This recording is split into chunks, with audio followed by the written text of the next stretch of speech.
what happened in Nigeria has brought a lot of attention to the matter of road crashes across the world, particularly within the African domain. In Ghana, we're dealing with this particular problem in a truly big way. We're told that in excess of 2,700 or so odd people died this year alone on our roads.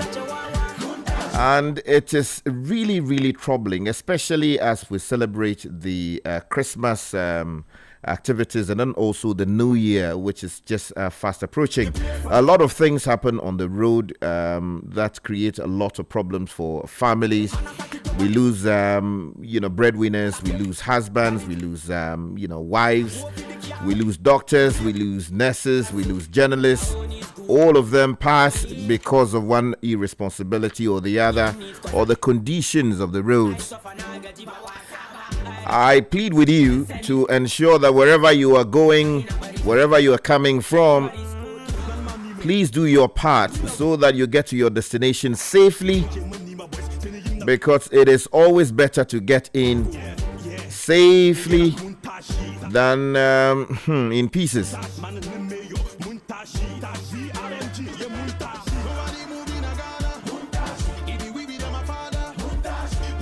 I don't know, Kakra. I mean, this problem with car crashes, it's for me, it's one of the quiet killers we do have in the country. And for some reason, although we saw a lot of action from the National Road Safety Authority much earlier during the year, it would seem that the drastic reduction we expected to see in the number of casualties on the roads, we're not seeing a marked improvement in that sense. People are still dying. Just 2 days ago, I saw a gory one. The pictures on social media, particularly troubling. And just yesterday, Nigeria, what happened to Anthony Joshua, bringing home the discussion about how safely we must drive on the roads as we celebrate our various activities during this festive period. I mean, certainly I agree with you. I think that one of the major concerns when it comes to road safety or avoiding the carnage on the road comes back to the attitude of the various road users. And I emphasize on various road users because it will be simplistic to limit crashes to just vehicles or drivers. We all have a part to play. It is unfortunate that our indiscipline is most seen on the roads. Sometimes what I don't understand, and I don't exclude myself from the responsibility, is the why. I can't understand the why. You're driving and there's a vehicle in front of you. The road is clearly marked with the white stripes or the white lines, and you see somebody driving on the marking. There's an innermost lane, there's a middle lane, and then there's the outer lane. You see people driving on the lines and impeding others from doing so. You see a lot of reckless driving as well when it comes to the part of drivers, unnecessary speed or speed that's not properly calculated. That's not to say that non-speeding vehicles do not also end up causing or also end up in road crashes, but some of the speed may be excessive and may not be maybe with poor judgment, maybe done with poor judgment. And then you have the motorbikes. Quite frankly, I've especially in this part of the world, I've never been comfortable with motorbikes on our roads. But we also appreciate the function and in recent times the service that they provide, for which legislation has been passed to permit its commercialization in terms of transporting people. But I think that a few years ago, I saw how motor riders in Togo and Benin, I went on a road trip and I saw how motor riders in Togo and Benin rode, and it was way more organized and safer compared to how we do ours here. What I noticed in Togo particularly was that they were all clustered together in the outer lane, and they were also not excessively speeding, maybe trying to race each other. They were moving within a pace So you know the way you have the bees move together. Exactly. That's how they were moving, and you have one person in front who would be making gestures to the drivers, indicating maybe they're turning to the left or right. I found it, and there was nobody telling them that do it this way, but I found it so orderly, and for me it showed not just their responsibility towards the road as citizens, but it also showed that intrinsically we can be disciplined if we want to. We don't need a policeman to stand there for us to stop when the light is red. In Ghana, motorbikers are often exempt from the traffic lights. When it's red, by themselves, huh? Yeah, exactly, they came with their own lights. When it's red, they don't stop. But when you go to nearby Togo and you see the discipline that motor riders or motorbikers exhibit, it's very impressive, and you can only wish that maybe perhaps there can be some training. I don't know, because we get tired of training people and who end up doing the same thing, but also some reflection on individual drivers to also prioritize their lives and the lives of those they share the road with. And then there's also the pedestrian. They are part of road users.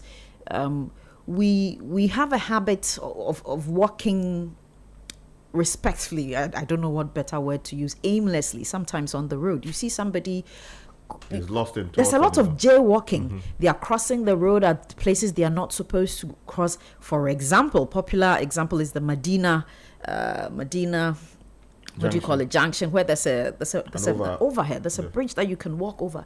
But you have, even on the N1, you see that happening. People holding the hands of their children, jumping over the medians. And so by extension, they are teaching their children how to improperly and dangerously cross the road. So I think that there's also a responsibility on the part of pedestrians. Do not, use the road, whether you're walking or you're crossing, recklessly and aimlessly and without any purpose. Be smart about it. Walk to a zebra crossing or a traffic light and do so properly. Use the overhead or the bridge instead of, if you're driving on, if you get to, what do you call it? Is it on the Medina Road? Yes, but I forgot it. Okay. So just use the appropriate means that have been given you. You hear complaints that it is too far. I never saw anybody get killed by walking, but I've seen people get killed by being knocked down by a speeding vehicle. There's a speed limit. If there's a speed limit there, you the pedestrian, you must be aware of it. Take a moment and read and understand the speed with which these vehicles are moving. Instead of expecting that, what sometimes they do, you're coming at top speed and somebody just pops up in the middle of the road, and the person is flagging you to stop without appreciating the speed at which you're coming. You're either going to knock that person or you're going to apply the brakes immediately, and somebody behind is going to. So we need to be a bit more circumspect and widen our thoughts about how we use the road. Merely not just limiting to merely your personal use. I'm just crossing, so I cross anywhere. Let's show some respect to the road infrastructure. It's taxpayers' money that was used to put all of that into together. Let's show respect for ourselves. We talked about that last week. Let's be empathetic towards one another in how we use the road. And I think that if we do, we'll have our challenges with road markings, improper road infrastructure challenges, from street lights not working, traffic lights not functioning, etc. But I think that largely, if we manage our conduct on the road, we take a certain responsibility. It's part of our it's part of our civic responsibility. We will see significantly improvement in the safety on our roads and the carnage and the loss of lives. We're always losing about 2,000 to 3,000 lives every year, as you talk about. Elsewhere, they're losing just about hundreds. Exactly. So if we watch our attitude on the road, I sincerely believe that we will see the casualties drop. Beautiful. Akoto, is there a responsibility on people who sit in trotros, commercial buses, right? Commercial bus, we call them trotros and the other ones, to insist that drivers drive responsibly? Because I've seen situations where drivers have had to force, or mates have had to force passengers to get off buses because they were complaining about, the recklessness with which the driver was driving. And if people value their lives, must they not protest? Sometimes people, even if you you are concerned and you are raising they'll issues fight you with in it, the they will car. fight you in the car. Yeah, but I think it's a mix of things when it comes to our situation. Okay. Because, look, I think one, the road infrastructure, as Kakra described, is not properly designed. And it doesn't guide the driver. Then there is also just the poor driving skills. So, for instance, you and I know that the speed limit on inner city roads is 50. But there are people who overtake. Yep. How are you driving at 50 and overtaking? But there are people doing 80. Under normal circumstances, you know that as soon as you hit a certain road, the maximum you can go is 50. But we are doing 80, 90, 100 on those roads. Why? Is it that we don't know? You understand? But in other places, if you hit 80 on a 50, by the time you are done, your text message is in or you've been stopped at the end of the road. So it's also just the general architecture one of our roads, which encourages jaywalking, encourages you don't see the markings on the road. So you are just driving. Basically, everybody's hoping that the other road user is sane. Will apply common sense. Yeah, everybody, you are just hoping that the person next to you is sane. Shifting responsibilities. Yeah, because if not, because sometimes I drive and everybody complains about my driving. And it's not like I am an ultra defensive driver. Slowly, but yeah, because I don't want any problems in this town. Because you can be driving and minding your business, doing all the right things. You know that this is a speed lane, this is the slow lane. Ghana, do people know what the slow lane is? They don't know it. When people are on the speed lane, they don't know which one is the fast lane, do they know? No. Every lane is a speed lane. Generally, there's a problem with if you are in a slow lane, you have somebody behind you honking at you that you should speed up. Why? So it's just a general lack of appreciation. Look, the other time, if you've noticed this, and most of our listeners who drive can attest to this, and perhaps they are also offenders. When you get to runabout, you give way to the left. Traffic to in Ghana. Nobody will mind you. Traffic, you are giving way to traffic on the left. You did it. But it's a very, very specific, because of where we drive, because we are what? Right-hand drive country, are we not? Yeah. So give way to traffic to the left. Who gives way to traffic on the left in Ghana? But that is what the requirement. Yes, who does? To the listeners, I'm asking them. Most people won't. If you look, as soon as you even try to slow down, the person behind you is like, I don't know where the person who is also coming there. Look, it's just driving in Ghana is full-time warfare. You are at war with everybody, with the environment, with human beings, with other vehicles, with the road itself. Everything can kill you.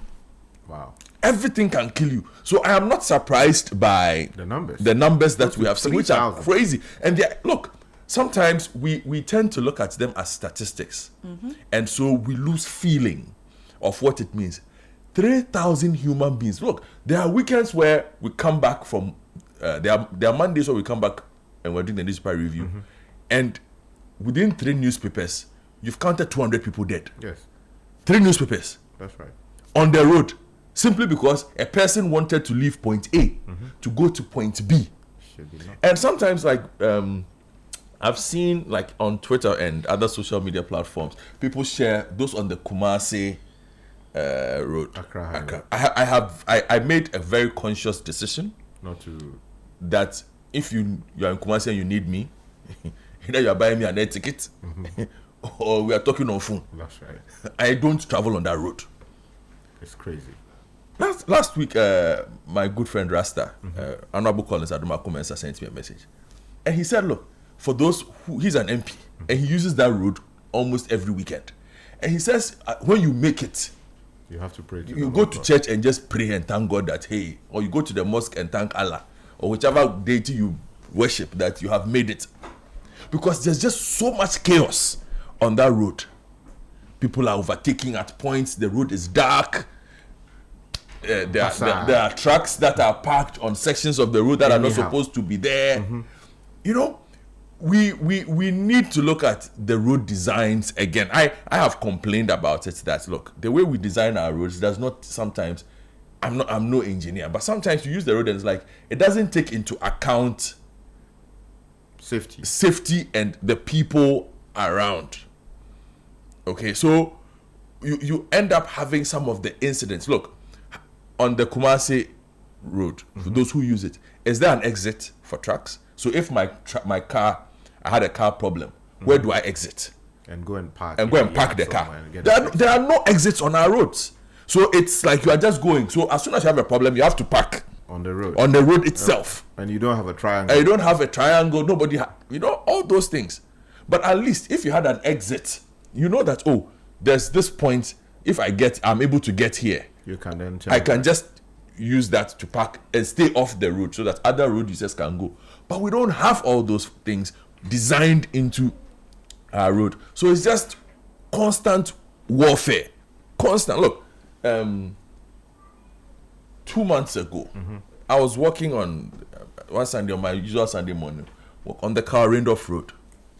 Look, there was a vehicle, and it's strange. On that road from the Gulf filling station at Dansmore Runabout to the West Link Road, that's at Congress International Church Junction. Yes, the Church Junction, yeah. The number of car crashes that happen at that junction, Sky, it will amaze. Look, in a week, at least we have 4. Why? In a week. Why? 1 week, we have 4 at that intersection. Because people are just, and this is a road that you're supposed to be doing 30. Because it's sort of in a community, isn't it? It's residential. It's purely residential, left, right. There are 3 schools on that road. Look, there's a chap called Nyokai. His dog had moved out of the house and was crossing the road. Dude, a car just ran over the dog. The car was going almost over 100. How? In an area that was to take Yes. And I'm asking myself, this is an area where a child is supposed to be able to cross the road because it's a pretty small road from one point to the other. On a Sunday morning, where are you going? And here's the thing. Christian nation, religious nation that we are, Sunday morning on their way to church, overtaking on the road, driving 80, 90, 100. On the road, they're supposed to be doing 30 because they are in a hurry to get to church. So they'll kill the dog and go and beg God for forgiveness in the church. That's unacceptable. So for me, it's a mix of things that we need to do ourselves as Ghanaians and how we drive and pay attention. The enforcement side of things that but also I just think it's the deterrence in the road infrastructure that are simply not there. I think, look, Ghana, we just build the road and everybody is allowed to drive, not with regards to licensing or whatever, but if I get on a certain road somewhere, I know that on I-84, on this side of the road is this. The right side of the road is heavy trucks. So you won't see me on the right side of heavy trucks. There are certain intersections of the road you hit, you see clear signs, no motorbikes allowed on the road. Yeah. So you know that for the next 14 kilometers, you are not expecting to meet a motorbike. You are on a highway in Accra, and you see Pragya driving against traffic on a road where you are going maybe 70, 80. And then just out of the blue, you just see Pragya in front of you. Coming towards you. And you're supposed to react to that. And how? Look, when you use the mortuary road, the beach road towards Jamestown, and you are climbing up, from fire service training school up. The old abattoir on the right, where you went to shoot your famous documentary and audio. That's lane. When you are climbing up towards the lighthouse, all you see are motorbikes coming in the opposite direction. Against traffic. That's all you see. So you are going in the right direction. They are coming like this. So you're asking yourself, what if I don't see you? Because you are not expecting, under normal circumstances, it is not normal that as a driver you are expecting to see a motorbike driving against you in that. So you are always either looking to swerve because you have to make some kind of allowance for that motorbike to pass. For instance, you get to Abosiokai. I'm giving you a lot of instances today, forgive me. Abosiokai. From Agbogblosi. Okay. I want to join the route towards the Zongo ICGC. Yeah, that's right. The way the interchange has been designed, I'm only supposed to look out for traffic on my right. Because at the roundabout, I'm not expecting traffic from here because it's a tunnel.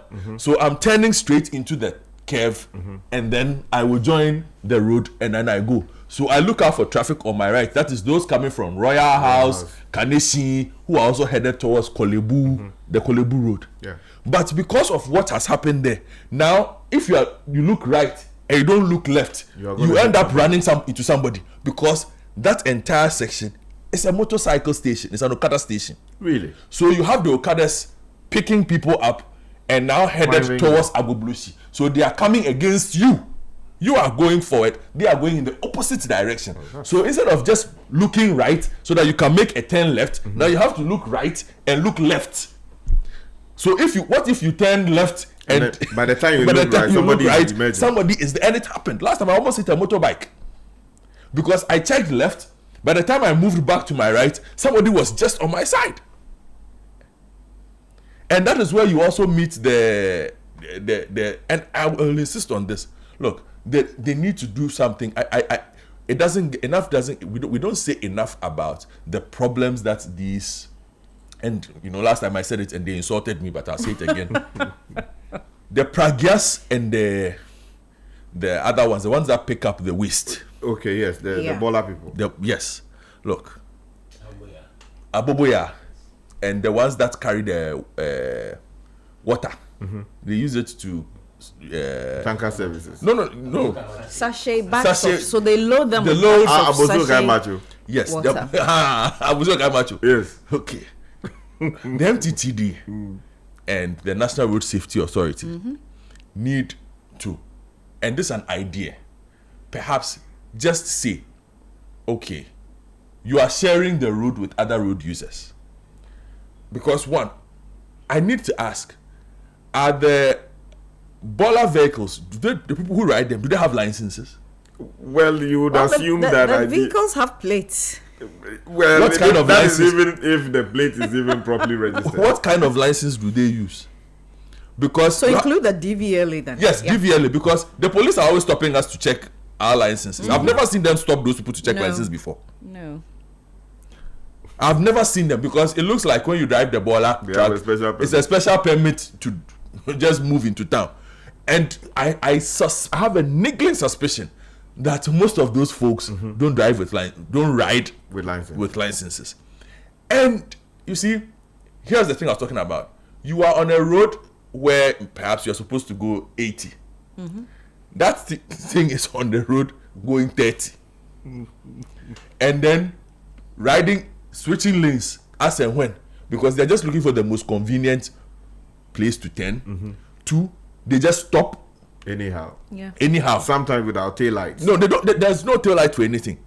They don't have mirrors because the general design of the thing they drive is such that the Bola because it's a motorbike with a bucket. The Bola sits on it and with they have some put planks of wood. Exactly. So they have no side mirrors. So even if they did, they won't be able to see. They are not able to see their flanks. So how is it safe to ride something where you cannot see your flanks? That's completely and they ride. So Road Safety Authority, DVLA and all those, I'm just asking, perhaps, if you think it's necessary, why don't you simply tell them, look, 3 a.m. to 5 a.m., the Bola people, go and pick your Bola and stay off the route. If we see you after 5 a.m. or after 6 a.m., we'll have a problem with you. So that you don't take up, because Ghana, we've reduced everything to livelihood. So, okay, they must survive. Let's survive. So between 3 a.m. and 5 a.m., the roads are free. Largely free. Okay. After 6 a.m., when regular vehicles are getting on the road, stay off. We don't want to see you. If we see you after 6 a.m., maybe between 6 a.m. and 4 p.m., you have problems. Yeah, you see, while that is a brilliant suggestion, it raises another problem. How many people would want to pull their Bola or bin bags or what do you call it? The big trolleys that they use to collect the bins. The bin. How do they even call them? The ones that The plastic bins. Yes, yeah. We'll pull them out at 3 a.m. or 4 a.m. I mean, you are going to inconvenience a lot of people. And I have an experience where you put those things out, somebody comes to lift it in the middle of the night and takes the bola, whatever, out of the way. When back in the day, we had a waste company in our neighborhood. They zoned it. We had Liberty at the time, Liberty Waste. Liberty Waste will tell you, Thursday, we are coming for your waste between this time and this time. So you keep it out. You put it out there. It's planning, really. So because I have paid for the service, so I know that on Thursdays, every other Thursday, my waste bins go outside. After a certain time, they are picked up. Is that not what happens in other civilized jurisdictions? I was in... Because the collection of waste... Is that not what happens? These days, what he's saying, you would have experienced same... elsewhere, or even here, there was a time where 10 years ago. Now we've left it to the other way. Exactly. So it's the waste collection has no structure to it.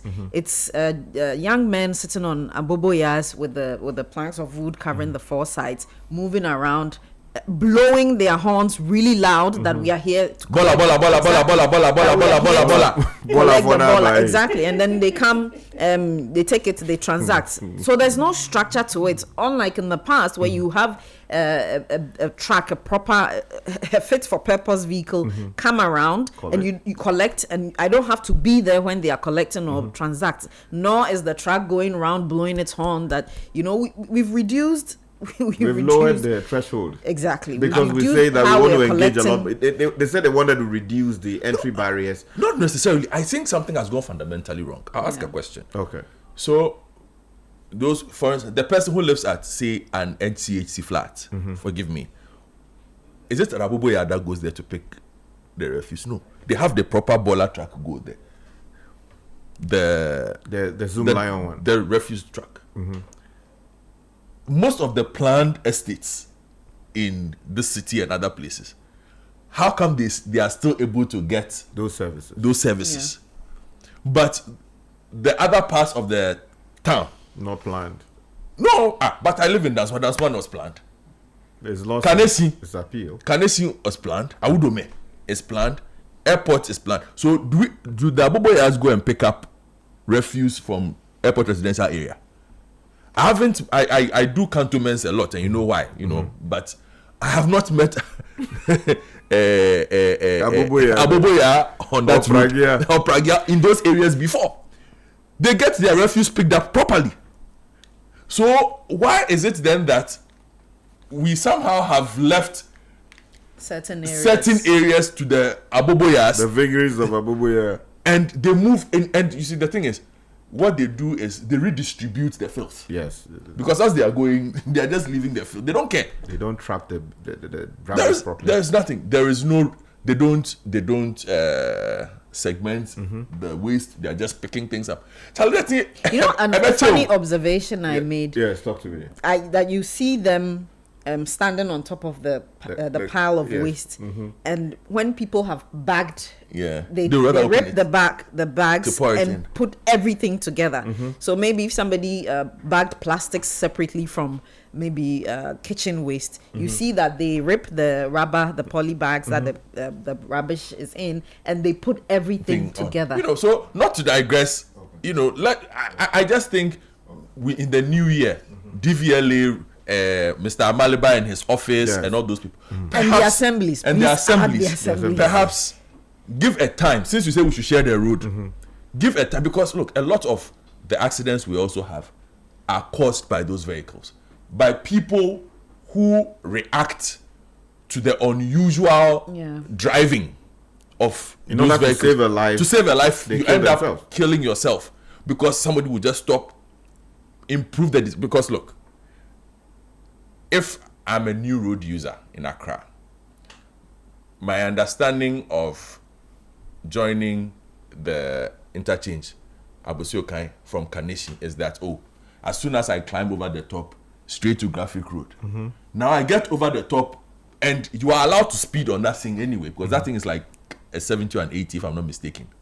So they are going, and there is no bus stop it is not designed for a bus to stop. Okay. But somehow, the old section of the road opposite old MTN office on the right side has been turned into a trotro station. So the trotro stop there. So if as soon as you are from Kanesi and you climb and you descend, if you're on the right side of the road, if you are not careful, you hit somebody. You hit a trotro, because they will just stop to pick up passengers there. It is not supposed to be. You're just supposed to be able to join and go. So most people, as soon as they climb, because they know it, shift to the left side of the road to avoid any wahala. But I'm just supposed to be able to turn and go. Okay, so some of these things, if the assemblies, the DVLA, and all the people we've mentioned will just enforce a bit of the road usage rules in terms of you can't stop here. Just put up a sign that says do not stop. I think a lot of the drivers see the signs but they ignore it. No, they don't see the sign. If they see the signs, I think they will respond. But there are no signs to tell you that you can't stop here. You know, here we do the proper road signs sometimes. No stopping. Because the driving school, most of us didn't go. We don't understand the do not park is. So he will see the red with the cross and not even know what it is and go and stop right underneath it. So how did he get his driving license? He's using TV license. $1 question. So maybe change the road signs a bit, make it a bit more visual for our purposes. So put a bus there and put the X, the cross around, the cross over it. That so that when the trotro driver sees it, he knows that a high engine now how, and then put the fine there that it is 1,000 cedis if you stop here. They will stop making. It will reduce some of the nonsense stops we see around. that we see. It will not end it because people are people. Somebody will still stop, but I think it will reduce the risk of danger on the roads that we see. So perhaps we just need a bit more support in that regard, because some of the routes, the Kumasi one, the Cape Coast one, that you are constantly on. So for me, like, I just made up my mind a long time ago, which is why I don't go anywhere. So I'll tell you the route I don't go on. Tema. You won't go on it. You don't call me to Tema. You won't go. I won't go. Don't call me to Kumasi. Unless you are buying a ticket. I'm buying a ticket. Cape Coast, there's no flight there. So I don't go to Cape Coast. Tamale. Serious. The last time you went to Tamale. And I'm not proud of it. Yeah. But I just have a fear of using those roads. Yeah, because it's a whole gamble. Yes, and I'm not ready to gamble with my life. I have just one. Yes, it's a whole gamble. You know, people will say, oh, but others use it. I'm saying, well, that is you. But I made a personal decision that, so since on the motorway, normally I would use if I'm going to Tema, I use the beach road. Yeah, that's slower. Yes, much slower. I take my time. 3 hours, 4 hours, I'll get to Tema. You will get to your destination. Yeah. I haven't gone to Kumasi by road since 2010. Wow, that's a long time ago. 15 years ago. Yes. I haven't been to Cape Coast since 2012. Wow. I don't even go anywhere. The furthest I go is Tuba. Tuba Johnson. That's around Castle. That is the furthest I go. If I get to Tuba North, then I turn. Simple. Very serious matters. Your comments are welcome. 05399869996. I have a comment coming in. This one says, boss, another thing that's killing us slowly is the attitude of the police and how they induce traffic congestion on the Ofanko and Sawam Road under construction. Why? 10 p.m. to 12 midnight, people are in traffic at China Mall and Dubro just because the police erect their barrier stopping free flow. What's this? The road is under construction and their barrier narrows the road and delays us from moving. Like, can they feel the pain of people who have to struggle through the circle to Achimota congestion? So the MTTD, if you're listening, and I do know you are listening, please do something about that particular situation. Yeah, Kaka. Yes, Sky, let me share a message from Apia Domako of Cats Internationals. It's quite a long one, so indulge me. Good morning, team. Even a conservative figure of 2,600 deaths fails to trigger national urgency. This level of loss should alarm every policymaker, yet the issue receives little attention. Even if we were using the WHO methodology in calculating road crashes, the figures would be tripled. Put the numbers in perspective. 2,600 deaths in 11 months equals about 173 minibuses carrying 15 passengers each. The same figure equals about 78 STC or VIP buses carrying 33 passengers each. This reflects repeated mass casualty, casualty events spread across the year. Despite the carnage on our roads, funds earmarked for road safety monitoring and enforcement did not leave the road fund. The road fund board itself was inaugurated only early this month. The police MTTD and the NRSA, that's the National Road Safety Authority, lack the resources needed for effective enforcement. With Okada now legal, enforcement demands will rise sharply. Without significant investment, fatalities will increase rapidly. Our road design also remains a core problem. Roads are built with little or no road safety consideration. Only after deaths occur do we add footbridges and traffic lights. And that's Pierre Adomako's contribution. More comments are in. Let's take these ones, Kakra. Yes. Good morning. Okay. Let me just deal. So I have one from my good friend from uni, fella. He's in traffic and he's just taking a picture. Okay. He's at Fiesta Royale and he just showed me the Abuboya with the baller truck crossing the red light, and there's a policeman standing right. Then the policeman has watched the Abuboya cross the red light and go. The N1. Yes. The George Walker Bush Highway. Yes, the Fiesta Royale Junction. I can see the policeman here. Yeah. And Abuboya, everybody has stopped, but Abuboya is crossing on the red. Anyway, let me read more. I agree with Godfred. The Pragel Abuboya will meet you in your own lane with highlights. It's sad. This is Mohammed from Bridge. Godfred. But these commercial drivers in the first place don't even read road signs. All they know is driving from one point to another. Good morning, Sky. To talk about roads, come and see the dust on the road from Gomoa Koshi towards Akwatsi towards Winneba. The contractor is not watering the road. This is wisdom from the area. I have been listening to your good discussion on road safety. However, I'm of the opinion that for good road safety, we need nothing but enforcement of regulations by committed police officers, proper system of licensing road, and the proper system of licensing road users. Continuous road safety education for road users, especially trotro drivers. This is Ejaba from Insakina in Accra. Keep your comments coming in 053-9986-996, 053-9986-996. It's not a good thing losing a loved one or getting maimed. You know, I know people who have had to endure, repeated visits to the hospital, regrafting of parts of their body, surgeries have to be done to remove parts, other things added. It is really, really, really, really painful. And some are going on medication for the rest of their lives just because someone was irresponsible on the road. So I beg you, as we celebrate, the New Year and then also the festivities associated with the Christmas, I know many of you go to parties, sometimes you drink and all of that. If you know that you are going to a party and you are driving, please avoid the drinks. If you know that you have taken in something, then transfer the car to someone who hasn't taken anything, which would impair his judgment, to actually ferry you home.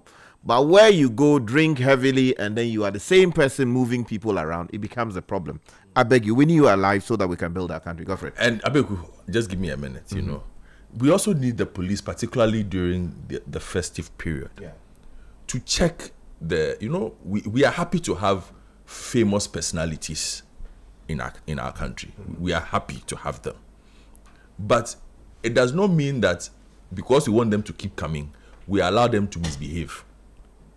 They are some of the worst offenders during this period. Exactly. If you meet the celebrities and their personalities and the rich ones who visit this country, and they come only for the 2 or 3 weeks, and they misbehave. The way they misbehave on our roads, Yesterday I saw our good music superstar Ashake in town. He was sitting on top. He was sitting on the hood of a G-Wagon, DV plate at that, with people on the four sides throwing money in town. Sitting on the hood. Yes, throwing money. Wow. If Richard Sky sits on the hood, of my car. And we will not make it from this our junction. The policeman here will stop us immediately. So, because we are Richard Sky and Godfred. So, why do we look on for, because the person is some big time and, we don't want to embarrass the person? Look. Incidentally, Ashake cannot do that in New York. He lives in Los Angeles. He's moved to Los Angeles. I have never seen a video of Ashake sitting on his Cybertruck, the hood of his Cybertruck, and then driving through his neighborhood, even where he lives. You can't try that. In Brentwood. I've never seen him. But he comes to Accra and he sits on the hood of, and some other person too met him there and was indiscriminately firing a gun because Ashake is in town. Firing gun. And the police are looking on. You see, this thing we do where weddings, funerals, parties in December, is like you are allowed to break the law, road rules. I don't get it. You see, this matter that you've raised, I remember that when, incidentally, what's his name? Anthony Joshua came to town for a big fight organized sometime in June, I think June or July, right? He came, grabbed a motorbike, at the airport, and then without a helmet, and then was zooming off, displaying.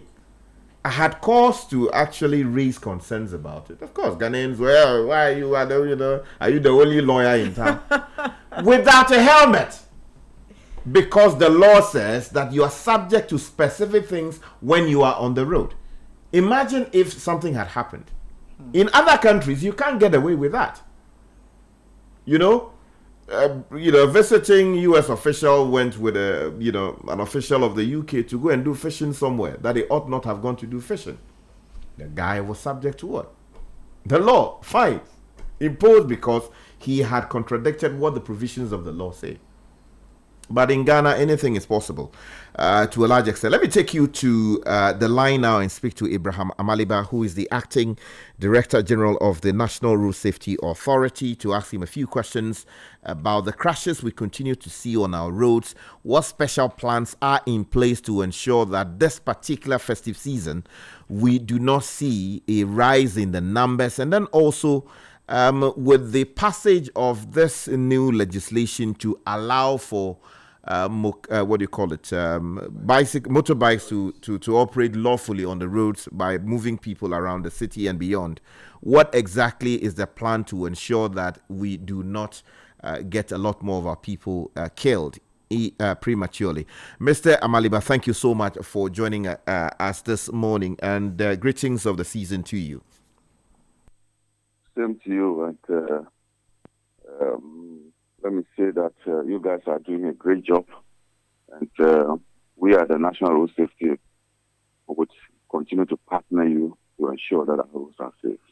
Thank you so much for that vote of confidence. Now, let's talk about the numbers. The last time we checked, in excess of 2,600 people had died by the close of September. What's the situation now if you have the latest numbers? Well, the situation keeps increasing. The situation hasn't changed. The problem has to do with enforcement. And so, as an agency, we are partnering the MTTD to ensure the enforcement. But with the new amendments that came with the road transport, the Act, that new amendment would ensure stiffer punishment and tighten road safety protocols. So, for instance, the percentage of alcohol in drivers has been reduced from 0.08% to 0.05%. Then also you have children below the ages of 12 downwards are not allowed to sit at the front seat. It used to be children below the age of 5, but now we've increased it to 12. And so some of these changes would help, but again, we need to tighten the enforcement regime. Now, when you talk about children below the ages of 12 downwards, they should not sit in front. Um, what does that mean? Does it mean that if you have a child of that age, the child must sit behind while you drive? Or when you are sitting in the trotro and you have a son or a daughter, you are not to sit in front? So the front seat, the passenger side of the driver is not supposed to be occupied by a child below the age of 12. But even if the child is at the back, you need to provide a child restraint system that can strap the child to the seat. And so in the past, until this law was passed, if you were 5 and above, you could sit in front. But because we are tightening the protocols, if you are now 12, you can sit at the front seat. Unless you are 12 and above. And you are assuring us that there will be strict enforcement of this new provision? That is so. The MTTD director, POP Wabu, I've had discussions with him. And we are rolling out massive enforcement next year to ensure that this law is strictly obeyed.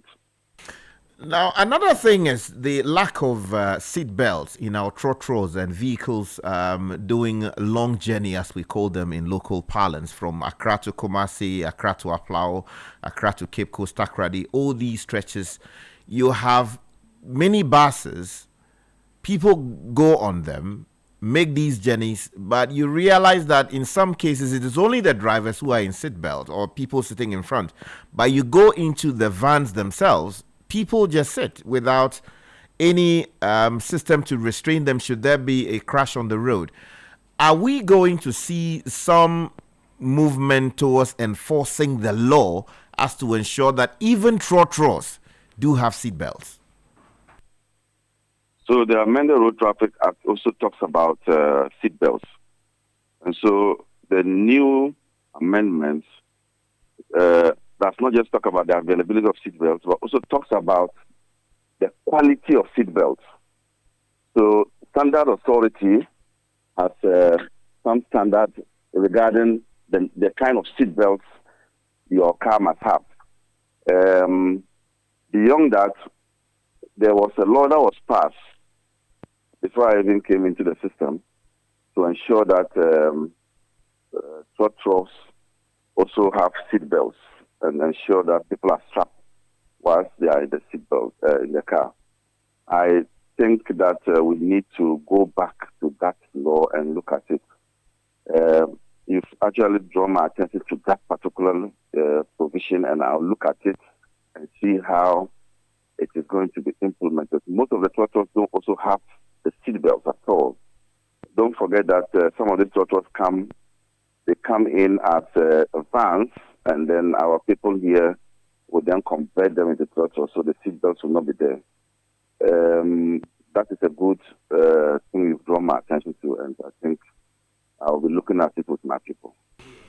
Now, there's another concern having to do with Aboboya. Before I come to that, though, there's a question here coming in from Togwi Dobu, who is listening to us and wants to know why it would seem that there has been some silence or total silence on these new changes that we're talking about, and that how do you expect to roll out enforcement without proper or thorough education of the Ghanaian people as to what these new provisions are and what they are required to do? How do you respond, sir? No, the road fund, or now called the Road Maintenance Trust Fund, would release our funding to us this year. So in January this year, next year rather, in January next year, we'll roll out a massive road safety campaign throughout the country. And that will go into the Easter festivities from January to the Easter festivities. As part of that campaign, we will use that to also educate the population. Apart from that, we are also waiting for the passage of the law. The president has not assented to it. Beyond that, there's also the LI which is sitting in Parliament and will need some 21 days. And I'm sure that will eat us to mid-February or end of February. So we intend to do that education, and it will come out soon.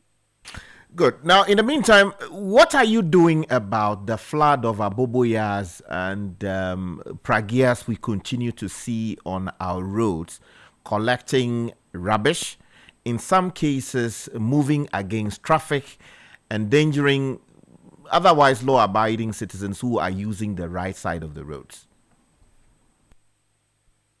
I'm sure you are talking about their non-compliance with regulations, but I'm not sure you are talking about we removing them entirely. They are playing a critical role.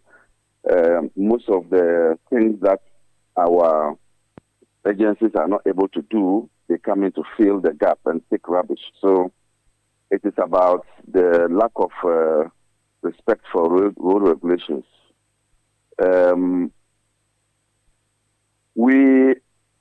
Because their activities are illegal now, together with the Okada people, state agencies are unable to, approach them and give them safety education like the National Road Safety Authority and then maybe DVLA as well. Because we are now regularizing them and making the activities legal, we would now be able to deal with them. And don't forget that under the new law, they are going to be operating under cooperatives, so unions. And so it will be easy to identify an Okada, an Aboboya that misbehaves because you'll be identified by your organization. As it is now, they are just individuals engaging in their trade, and sometimes tracing them is even difficult. So with the unionization, they would be given some road safety education within their union, and then also road safety education from the National Road Safety Authority. They will have leadership, and it will be easy to trace a recalcitrant motorist or driver who does not obey the rules. So the new law would give us that backing to be able to do some of this. So there will be changes as we implement the new law and its allies.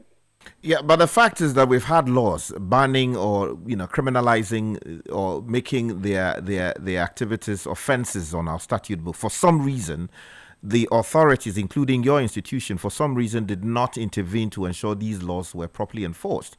And people are raising issues that, yes, merely changing the law would not bring about a new appetite to deal with the problem. What assurances are there, or what steps are you taking to ensure that beyond merely changing the law and saying that you intend to roll out a big education campaign, you are actually going to do what is fit and proper to ensure safety on the roads?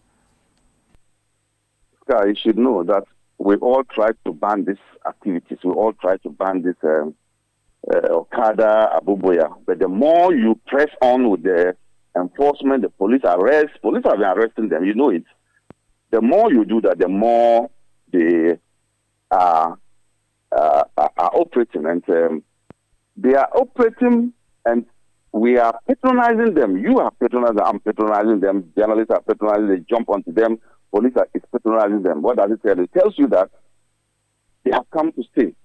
It tells you that they are filling a void. Your transport system is not up to speed. They are filling a void, but their activities are dangerous. So let's deal with the dangerous aspect. In some communities, you and me come from rural areas. In some communities, the roads are so bad that the vehicles don't fly there. It is this Aboboya that will lead you to the various hinterlands. So they have come to stay. We can't do anything about them. But now, the regularization, and I've told them in a meeting, I've told the Aboboya people and the Okada people, the regularization or legalization is not a blank check for them to misbehave further. It tells them that there's going to be a responsibility on them. Now that there are laws that govern their operations, what it means is that when you are enforcing the law, they will now come to the realization that they have been regularized. Yeah, but Mr. Maliba, I mean, The it's law one thing. is there to regulate them. Yeah.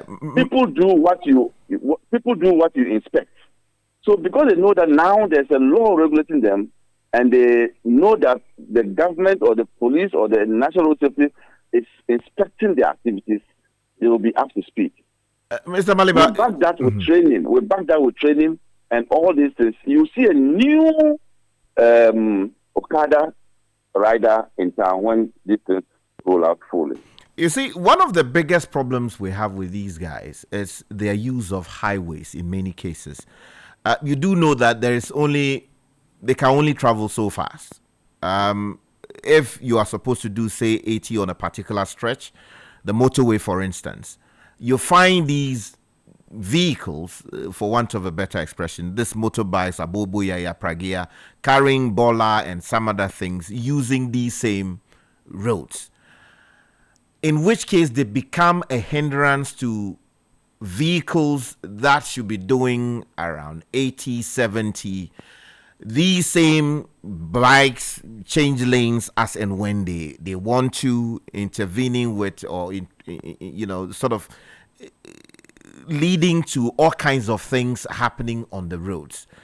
Are you saying that there is going to be a new appetite to deal with this problem decisively merely because a new legislation is enforced, when all the while the law has been that you do not have to use these things on our roads? But if you don't train the person, you put him on the road, won't he be changing lanes recklessly like that talking?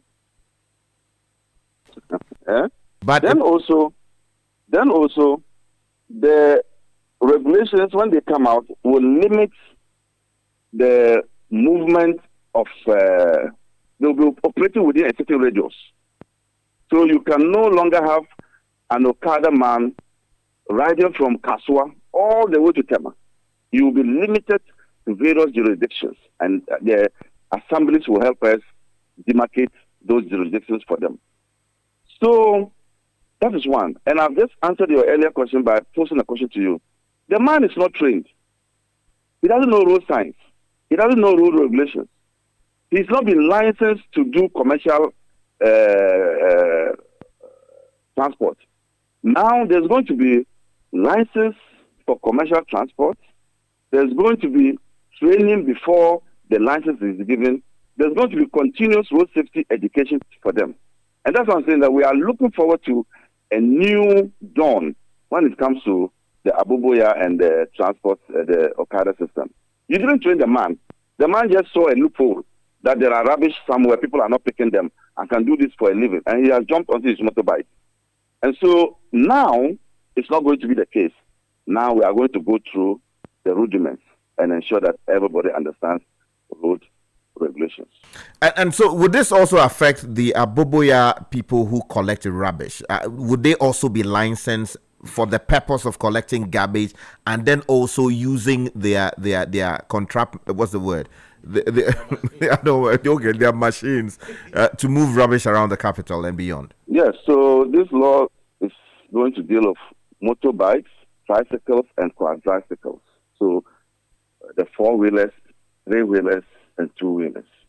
Okay, all of them. Okay, before I let you go, sir, tell me about the special plans you have to ensure the Christmas and the New Year activities don't result in greater loss of lives across the country. Is there anything specific you're doing? When you scan through during the Christmas period, there hasn't been so much accidents. I can't remember anyone within the 24th, 25th, 26th. This is because we have partnered some institutions to ensure that we put out some education out. We have also issued statements. The problem was with funding, and that is being resolved now with the formation, with the establishment of the board for road fund.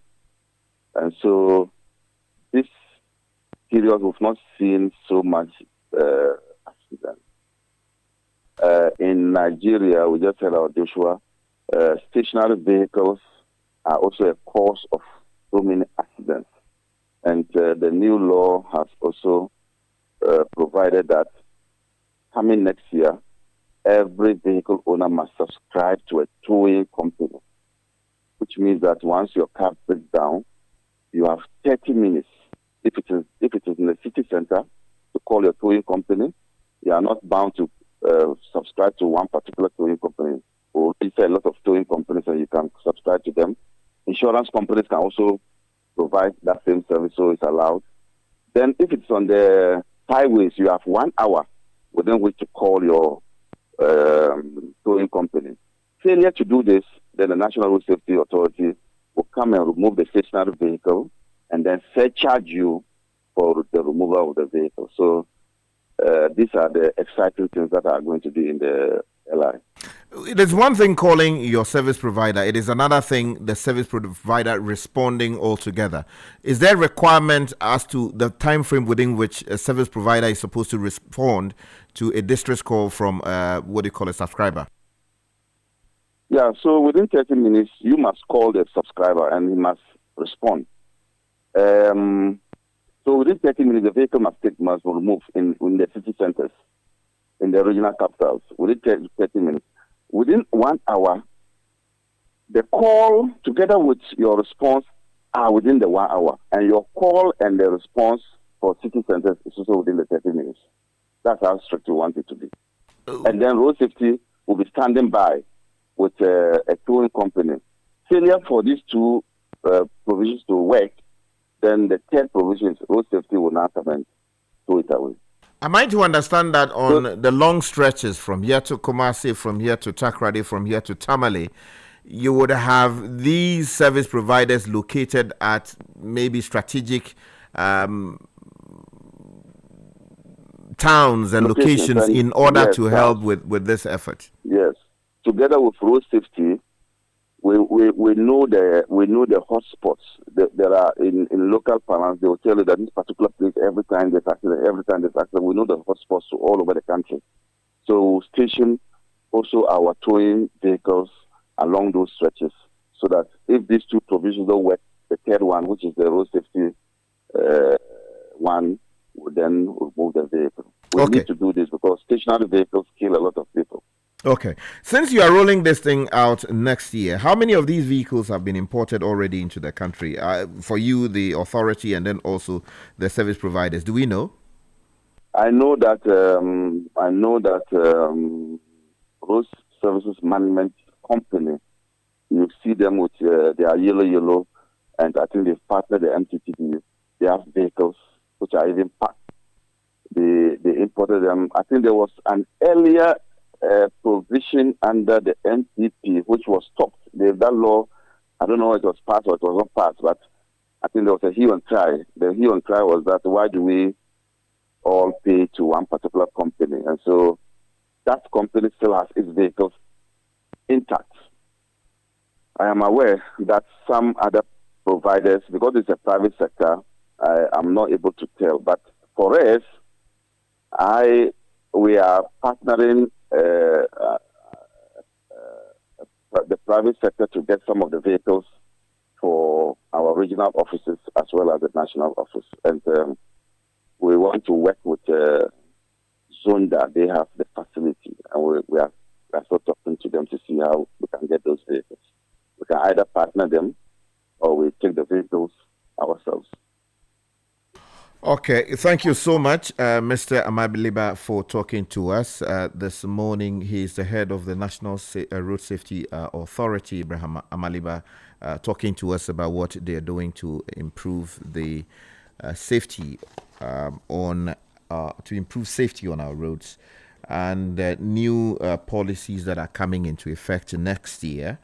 So if you're a trotro driver or you do long journey, as we popularly call it, you have to note that going forward you will require the use of seatbelts for even your passengers. Beyond yourself, the passengers in the van or in the vehicle would also have to be properly strapped. If you are a car owner, the new requirement is that starting next year you are to subscribe to a towing service provider to ensure that if your vehicle stops somewhere because of a mechanical fault or whatever it may be, a car crash or whatever it may be, you have to call your service provider. If you are within Accra, you have to call within the 30 minutes, and the service provider would also have to respond within 30 minutes. If you're outside Accra, you're sort of going to Kumasi, and maybe your vehicle stopped at Nkoko, you need to ensure that you reach your service provider within 1 hour. He also has to ensure that within that hour, he's able to move your vehicle to a safer location. And if you're unable to do that, if I'm to properly interpret what Mr. Maliba told us, then the National Road Safety Commission or authority would intervene with its own vehicle to move your vehicle, and then you'll be surcharged. So these are some of the new things happening. And then also the folks who are using Aboboya, Pragia and related things to move rubbish around and also carry people from one part of the city to the other and beyond. There are new regulations coming into force, licensing and all of that. Godfred, have you had your issues addressed properly for you? I wish I could say so, but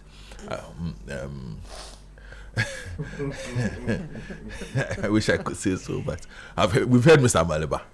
So we will wait for the law to be enforced. Next year is not. Until then, Aboboyas and Pragia should continue breaking our side windows, our side mirrors, scratch our cars.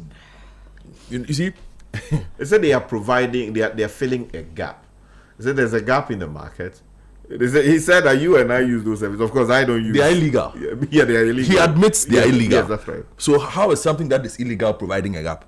Yeah, because people need those services. I just have this, comment from Ruth, for instance, who says that she feels that the Aboboyas are reliable. They come every day to collect her rubbish, and she's happy. Does Ruth know where the Aboboyas dump her refuse? Well, that's a question for the gods. So Ruth, they might pick it up from your house in Danzuma and dump it at your office in Abusiokai. You might go to Abusiokai and say, why is my area so dirty? It is the refuse they picked from your house in Danzuma, which is clean. That has been transferred to your office area in Abusiokai. Because there's no proper regulation. You see, we sacrifice too much for convenience in Ghana. And that is our problem as citizens. So far as it seems to be working, it fits me, I am happy. As to how it affects other people, nobody cares. That's why I was saying that there's no structure to how we are collecting rubbish now. Because what is the assembly doing? If we interact with these men who ride the Aboboyas and collect, the places that they go to, the areas that they go to, do they have any interaction with the local assemblies there, whether it's the municipal or the district? Or, like he said, they've seen a gap and they are filling that gap. Everybody seems to be doing their own thing. If it were properly structured, then the likelihood that they will become a nuisance or on the road or a danger on the road would have been curtailed, because you would expect that there's a road safety desk at the assembly, and so in engaging these people, in giving them licenses or whatever, and permitting them to come on the roads, they will do that appropriately or through the appropriate measure. Get the person trained, get the person a license, get the person a proper vehicle to collect the rubbish. It's a similar gap. Since we're talking about filling gaps, the people who collect scrap, are they not filling a gap? Of course. I mean, they will argue that. Do we know the problems those people cause in Ghana? They are removing. They are the ones causing all the problems in town. They remove great things they shouldn't remove. Because I would say if they are not there, who would pick up the scrap?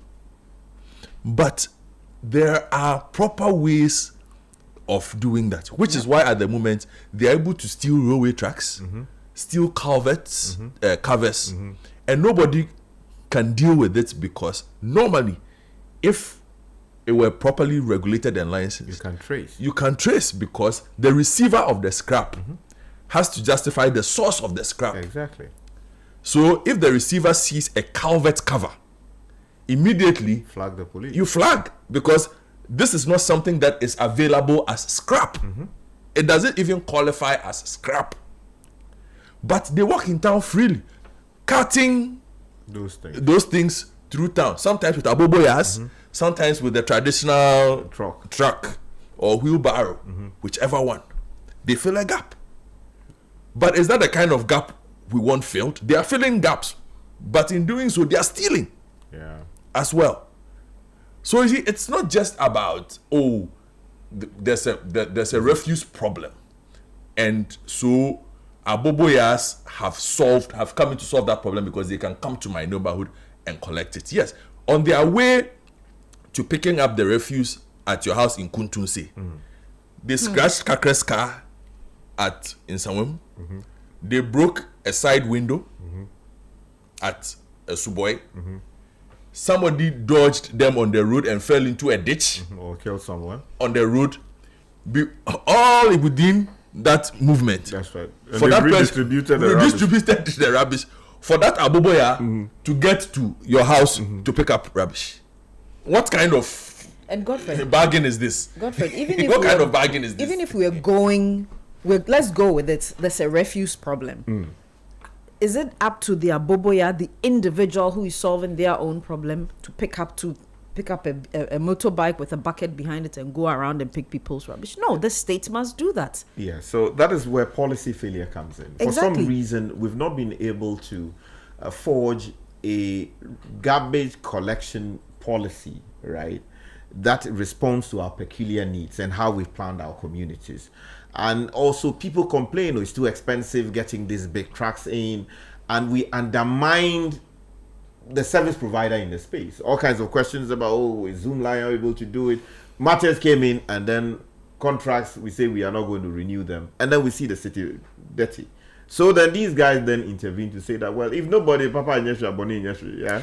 So if the people who have the license to do it, they are no longer doing it because of contractual issues, then why don't they also get some vehicles moving to these places and collect? So as you notice, it would seem that many of these boys do not even have the license to use these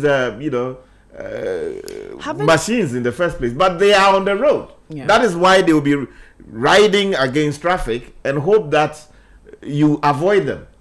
Just my quick reaction before we wrap up. Actually, my quick non-reaction to your interview with the head of the National Road Safety Authority. Like Godfred, after listening, I don't think I have anything to say. But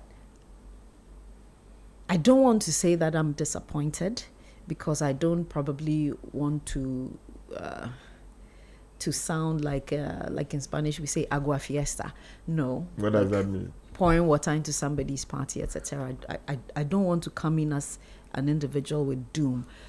What I will say is that Ghana is notoriously known for passing amazing laws that don't get enforced. The biggest gap in this country is the enforcement of laws, enforcement of regulation, policy, etc. It's nice to hear these things, but when we get there, so every time it says government to enforce, government to this, we are going to this, 2026, we will do this. And in my however many decades of being here, I'm so tired of the predictability of the amazing laws that we pass, but the gaping lack of enforcement. And that for me is the problem. And Godfred said, until then, we are going to sit and watch the havoc that will be created on our roads. And while at that road, I just did a quick Google check on the top killers in Ghana, and as with non-communicable diseases as the first, such as stroke, heart attack, infectious diseases, HIV, malaria, road traffic crashes is the third thing that kills Ghanaians, period. It is crazy. There's a greater chance you die on the roads than die with something else. 053-998-6996. Let me take this comment coming in from Enyonam, who says this issue is very, very prevalent on the motorway and Community 25 road on the way to Wenya. I apply this road and I can confidently say that there's never a day that you don't see spoil track on the motorway or the TT Brothers area or Community 25 road. This is necessary to deal with the problem.